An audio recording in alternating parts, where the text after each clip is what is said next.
Nous allons accueillir le président Lasserre qui, je crois, doit être dans le coin. Voilà, vous pouvez monter pour dire quelques mots au titre de sa présidence du conseil départemental des Pyrénées-Atlantiques, mais aussi au titre de sa vice-présidence de la commission innovation de l'ADF. Donc quelques mots sur l'innovation territoriale pour clôturer cette journée.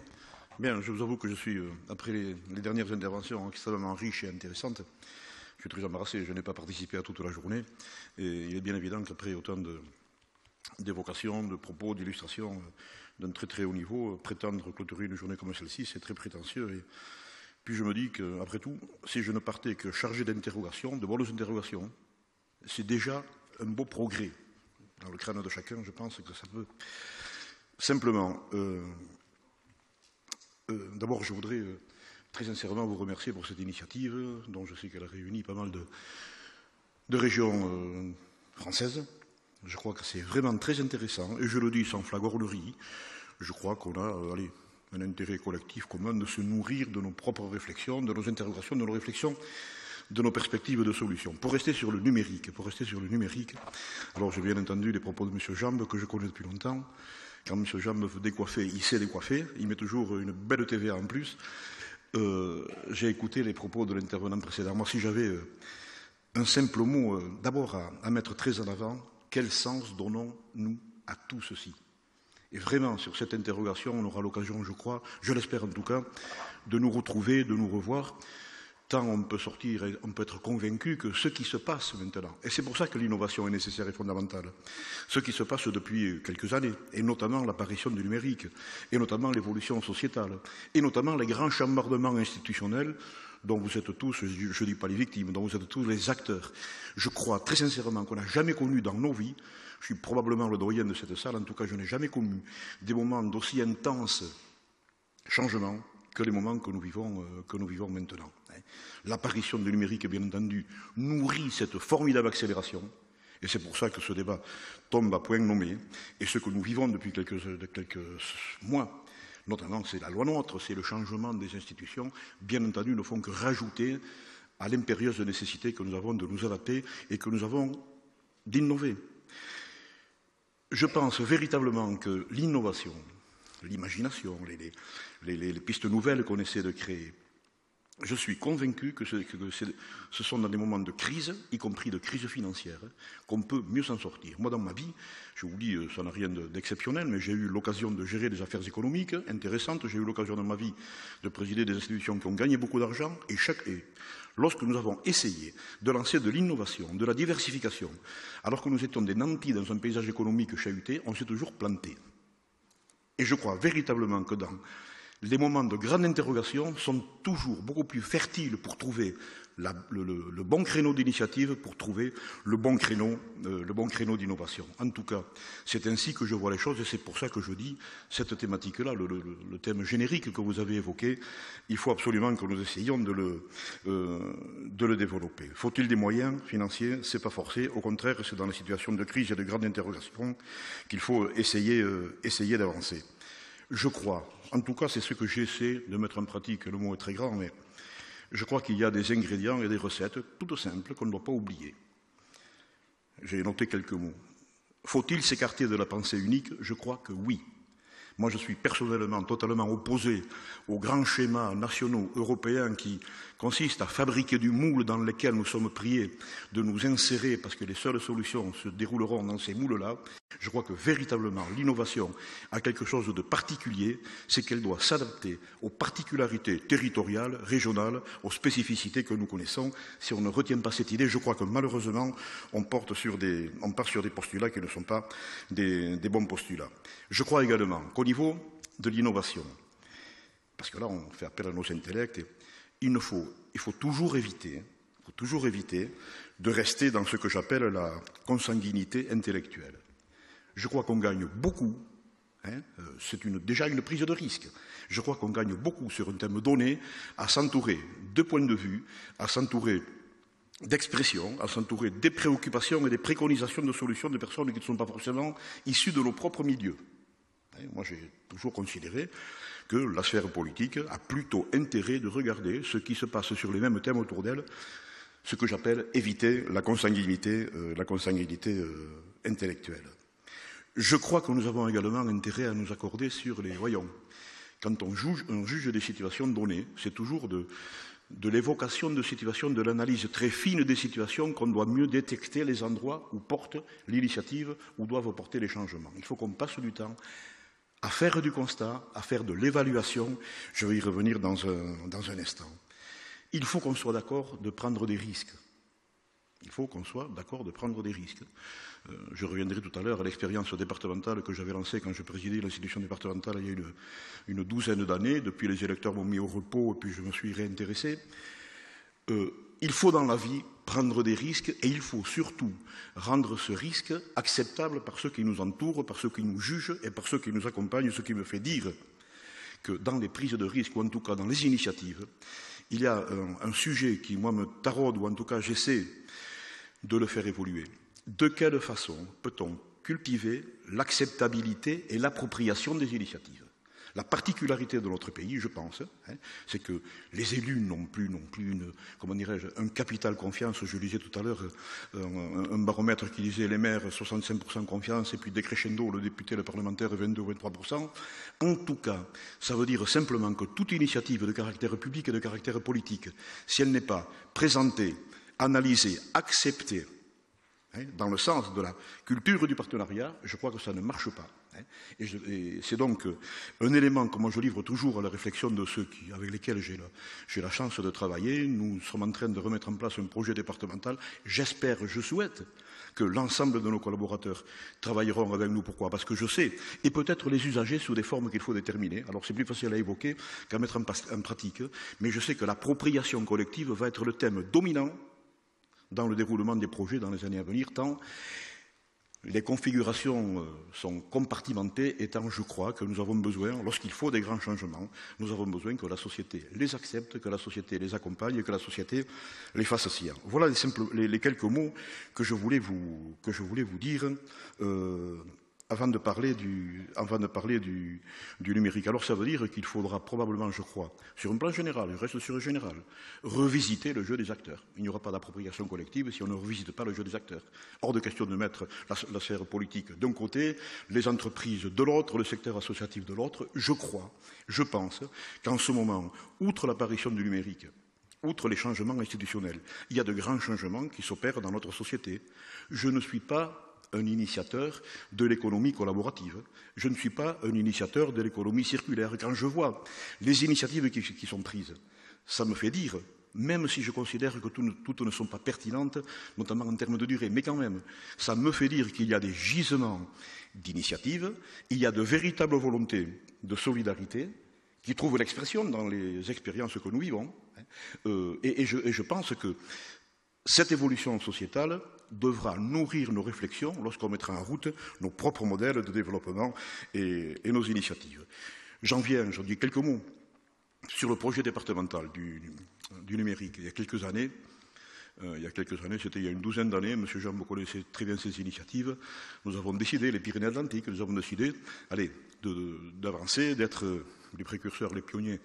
Tout ça, c'est dans l'idéal absolu. Nous avons décidé de faire en sorte que nous soyons tout de même dans le peloton de tête des départements français. Vous savez, c'était il y a 10 ou 12 ans. Moi, je pressentais beaucoup plus intuitivement que techniquement que ce serait l'élément fondamental dans l'évolution sociétale. Et nous avons donc pris des initiatives. Nous avons laissé de côté l'opérateur historique de l'époque qui, bien entendu, considérait que c'était la danseuse du président. C'est un mot qu'on utilise souvent. Et nous sommes partis et nous avons créé un des premiers réseaux alternatifs à France Télécom, avec un partenaire qui depuis a évolué. C'était LD9 à l'époque, c'est devenu maintenant Numéricable, après que Numéricable est avalé, je ne sais plus lequel. Nous avons monté ceci.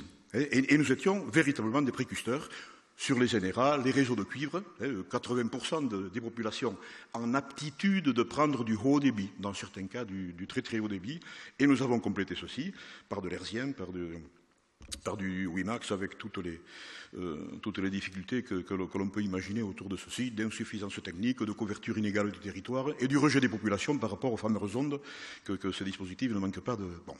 Et nous avons fonctionné pendant quelque temps sur ce dispositif, bien entendu. Les usages, les utilisations et les territoires ont évolué pendant ce temps et on s'est retrouvé il y a 2 ans ou 3 ans, voilà, dans la situation actuelle qui nécessitait, notamment par rapport au très haut débit, mais aussi par rapport à la couverture intégrale du territoire, on s'est retrouvé dans l'obligation de poursuivre une action qui n'était pas devenue obsolète, mais qui était totalement insuffisante par rapport à l'idée qu'on se faisait des usages. Et nous avons décidé, comme beaucoup de départements de France, alors moi je vous livre des choses simples qui méritent d'être réfléchies. Nous avons continué de dire que nous recherchons une couverture intégrale du territoire.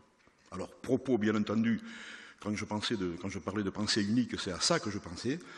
Propos, couverture intégrale du territoire, c'est ringard. Il n'y a de solution que moderne, intéressante pour l'avenir que dans les métropolisations. À quoi bon équiper des zones rurales dont on sait que demain elles n'intéresseront plus personne? On est sorti complètement de ce concept pour essayer d'imaginer un dispositif couvrant l'intégralité du territoire. Ce n'est pas propre à notre département, encore qu'en termes d'animation territoriale, il soit très riche, le Béarn et le Pays Basque. Chacun peut imaginer ce que cela peut donner en matière d'attente de tout ce territoire. Nous avons donc, et bien entendu, premier constat, l'État, le gouvernement, dès l'instant qu'il dit on met en place des zones amies, et on les propose aux opérateurs historiques, ça veut dire simplement on laisse faire aux lois du marché là où c'est possible, on laisse faire les choses. Non seulement les collectivités locales, je suis d'accord avec vous, M. Jambe, sont démunies d'une quelconque influence dans ces zones-là, mais le plus grave, c'est qu'on s'interdit toute péréquation territoriale dès l'instant que les zones à haute rentabilité ne sont plus intégrées dans un projet départemental. Chose que nous avions évitée lorsque nous avions lancé notre premier projet. Ce qui est fait, on est dans cette situation, on s'attaque donc au reste du territoire départemental. Et puis, que voulez-vous? Je vais venir aux usages après. Construisons le réseau et prenons et considérons que le reste se traitera dès l'instant que l'essentiel. Le préalable, est assumé. Construisons le réseau. On s'attache à mettre en place un réseau départemental qui serait, hypothèse 5 ans, 90% de très haut débit, bien entendu, sur la fibre. Jusqu'à preuve du contraire, tous les techniciens qui nous entourent nous disent que ce type d'investissement n'est pas frappé d'obsolescence. Quand on gère une collectivité dans des situations financières tendues, on se pose aussi ces questions. Quelle est la durée technique des choses très onéreuses d'ailleurs que l'on va lancer? Nous considérons qu'en termes de durabilité, si je puis dire, ou de risque d'obsolescence, le pari que nous faisons de câbler 90% du département, hypothèse de 5 ans, c'est un pari que nous pouvons tenir et nous allons essayer, nous allons nous attacher à construire ceci, ce qui nous vaut de belles joutes, de beaux débats, ce qui nous vaut également certains refus en termes d'investissement public pour se consacrer à ceci. Pourquoi ? Parce que nous sommes convaincus, bien entendu, comme vous tous, qu'au-delà des usages des administrations, de nos collectivités, les usages dans la vie, des entreprises, des initiatives futures qui seront prises, seront totalement arc-boutés sur la qualité de l'équipement que nous mettrons en place. Alors, quel sera le visage? Moi, j'ai beaucoup apprécié le débat que nous avons eu. Faut-il que la collectivité locale garde l'intégralité ou l'essentiel de l'initiative? Faut-il faire appel à des opérateurs privés qui nous soulageraient de l'investissement? Bien entendu, c'est un bon débat. Et avec lesquels, je pense qu'à condition d'être bardé d'expertise juridique, beau chantier à développer d'ailleurs, on peut, je le crois, je le pense, travailler avec des opérateurs privés en se prémunissant d'un minimum de garantie pour assurer la nature, la qualité, l'orientation de l'usage public que l'on souhaite faire. C'est un grand débat que nous n'avons pas encore complètement tranché. Nous sommes pour le moment sur le descriptif technique, son phasage dans le temps, et nous allons voir de quelle façon. Le département, la collectivité, c'est un peu le projet régional d'ailleurs, garde l'entière responsabilité. Nous allons déboucher sur une délégation de services publics, ceci nous allons le voir. Et en même temps, là il faut le faire en temps masqué, de quelle façon regarder les usages.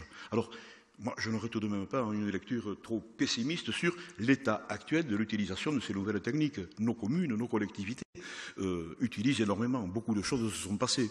Je sors d'une réunion ce matin avec les responsables de la Maison des communes, syndicat des communes, office de gestion et centre technique. Nous avons monté une agence départementale du numérique et nous travaillons en très très bon partenariat avec les structures que je vous indique. Première question au niveau des collectivités, il faut qu'on réinvente les partenariats avec les collectivités qui nous entourent.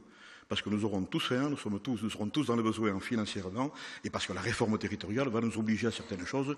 L'utilisation que j'appellerais administrative pour nos collectivités, pour les collèges, l'utilisation publique, je crois qu'elle est tout de même assez bien partie. Mais au niveau de l'utilisation minimale, bien entendu, et il faut que tout ceci, nous le développions. que nous le développions au regard des besoins administratifs, j'y reviens, au regard des besoins des entreprises et au regard des populations. On n'a pas regardé le cœur de l'interactivité, par exemple, dans les utilisations. Ça, il faut qu'on l'invente. Apporter de l'information, c'est bien. Cette utilisation d'information, qu'est-ce qu'elle peut sécréter comme initiative personnelle, comme ambition personnelle, comme prise de responsabilité. Tout ceci, il faudra l'accompagner et je crois qu'il y a un immense chantier. La période à venir va être passionnante. Hier, j'étais là aussi sur les usages. J'étais au Sénat, M. Jean, on travaille quand même, pas toujours bien, et j'étais avec une société dont j'espère qu'on entendra parler, ça s'appelle Pilgo. Je ne suis pas ici pour faire de la publicité. Une équipe de trentenaires qui s'est mis dans la tête de mettre en place des dispositifs de commercialisation des capacités hôtelières de France, capables de tenir la dragée haute.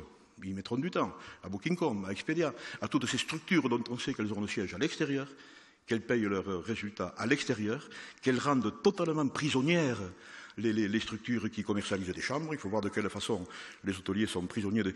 Et donc, voilà une nouvelle initiative qui se met en route, et je le sais sur des vertus, sur des qualités morales qui n'ont rien à voir avec les dispositifs financiers d'ailleurs, tout à la gloire de ceux qui choisissent ça dans leur vie, qui mettront en route des belles initiatives et je crois que le rôle des collectivités, c'est de savoir d'abord, est-ce qu'on y croit?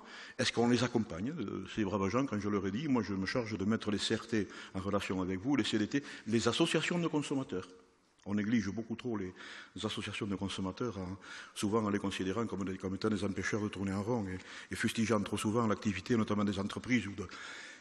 Voilà donc de quelle façon, je crois, nous allons construire l'avenir et il est bien évident que tout ce qui est fait en matière d'utilisation de ces dispositifs, en matière commerciale, en matière d'initiative, c'est extrêmement libre, c'est perturbant au niveau de l'emploi.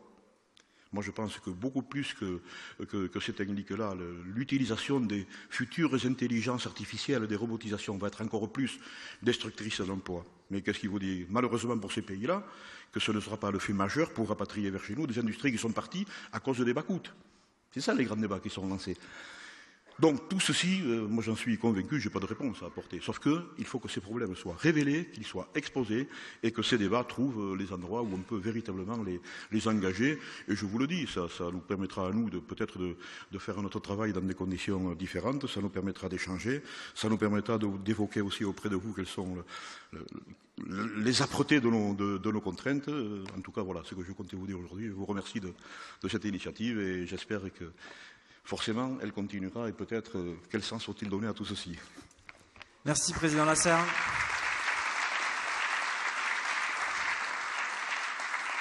Merci, Président. Je vais juste dire deux mots et économiser votre temps qui a déjà été assez long aujourd'hui. On est déjà pas mal en retard. Vous dire que ça a été un plaisir d'organiser cette journée sur l'innovation territoriale. On pourrait en garder une image négative ou positive. Négative de par la contrainte externe et les évolutions, positive par les champs d'innovation finalement qui nous restent à mobiliser dans les collectivités locales. C'est plutôt la seconde voie qui est la nôtre.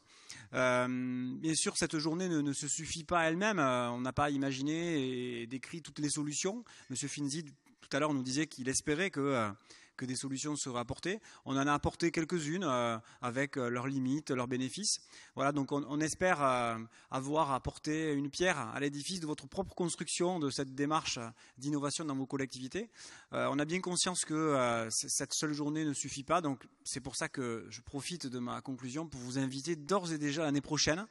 On a reçu l'invitation de la ville de Bordeaux pour accueillir les prochains entretiens de l'innovation territoriale. Donc il faudra que tout le sud-ouest mobilise dans notre région bordelaise, notre capitale bordelaise, je devrais dire, et ainsi pouvoir accueillir d'autres collectivités et échanger sur ces innovations qui couvrent, on l'a vu aujourd'hui, à la fois des dimensions stratégiques, des dimensions organisationnelles, des dimensions RH, mais aussi des dimensions liées au numérique. Donc je ne peux que me féliciter de cette journée. J'espère que vous en félicitez vous aussi.